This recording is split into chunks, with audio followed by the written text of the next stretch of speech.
Welcome back, guys. So today we're gonna delve into the secret world of privacy screen protectors. For this video, I've tested 15 different privacy screen protectors to figure out which brand is best to keep prying eyes from your private browsing. Right, puppy? Now here's a few things you might not know about privacy screen protectors. First of all is that image quality is gonna take a hit. Same with screen brightness. Every single product I've tested will block out your screen from long edge to long edge, but if you wanna sneak up on a person with a privacy screen protector, go from top to bottom.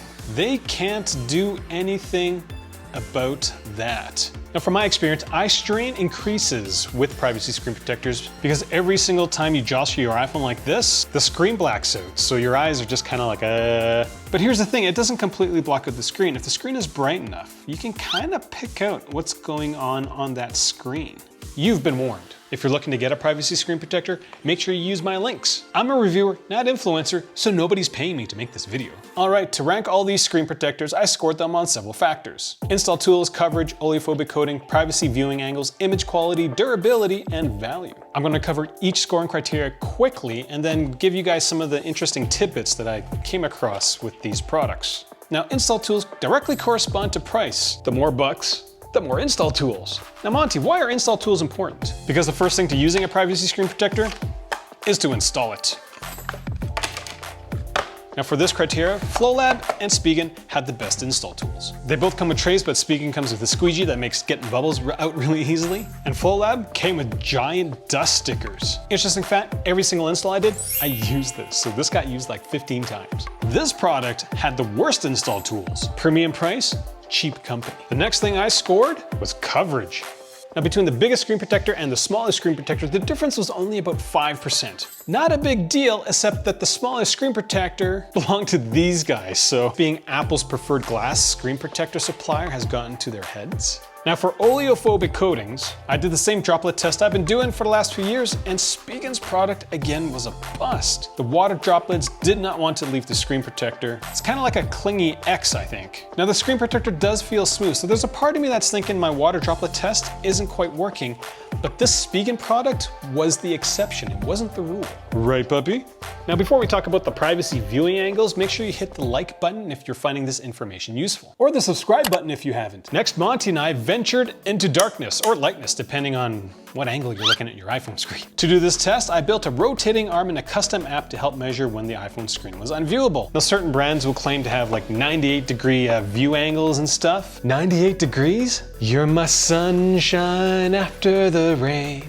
But I'm really not sure how they measured it all. For my test, I summed the angles between the left and right side using my little arm thing. The smaller the angle, well, the better. Now surprisingly, there was a 30-degree difference from the best to worst products, which could be the difference between you keeping your OnlyFans addiction to yourself or sharing it with the kindly but judgmental grandma sitting beside you on the train. Now, as I said before, the image quality of your iPhone screen under a privacy screen protector is gonna suffer. Now for my deep dive, I took a really close shot of the clock app with a microscope at 400 times with no privacy screen protector, and you can see lots of little squares.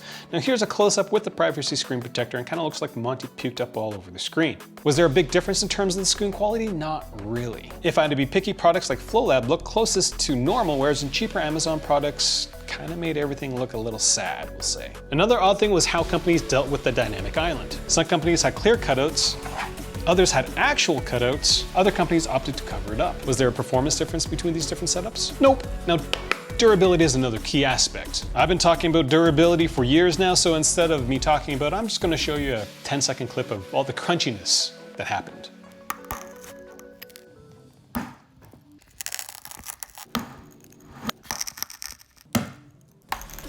If you're wondering about the strength difference between normal screen protectors and privacy screen protectors, it was 15%. Now when it comes to crunching the edges of the screen protector, again, this is a new test for me that I started this year, so I'm pretty excited about it. This product from Magic John was absolutely terrible. It broke so easily. And last but not least was crunching them with my Mohs hardness test kit. Crunchy.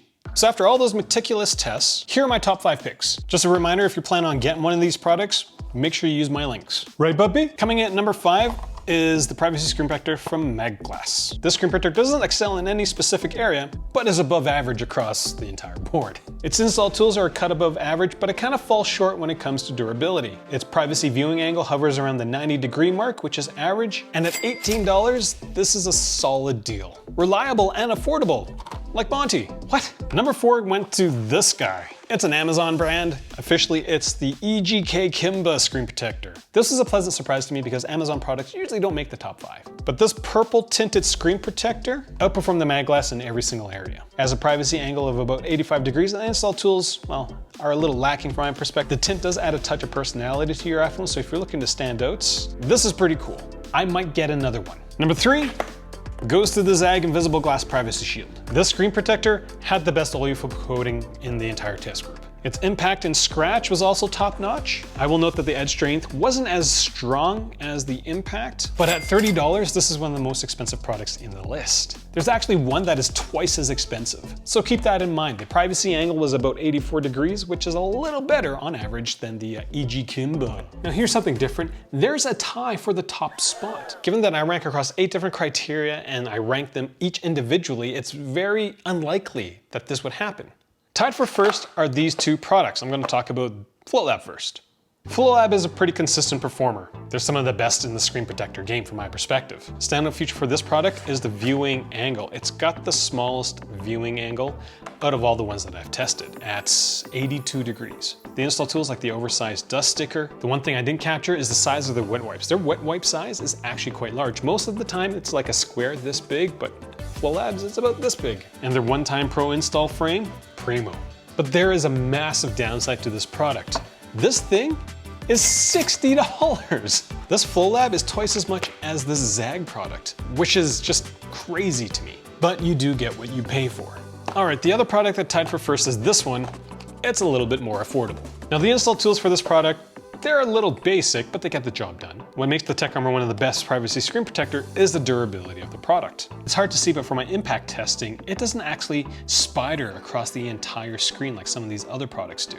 They're very, very localized. Now the privacy viewing angle is the same for the Flolab one. It's at 82 degrees. So it's this combination of great durability, great viewing angles, and a great price that pushes this thing to the top. So again, if you want the best of the best, you go with the Flolab one. If you want one that's pretty good at a reasonable price, get the Tech Armor one. All right, that's all we got for this roundup of privacy screen protectors. Again, get your stuff through my links. First time watching my videos, hit the subscribe button and turn on the notifications because every single time Monty shows up on the internet, you get notified. Thanks for watching.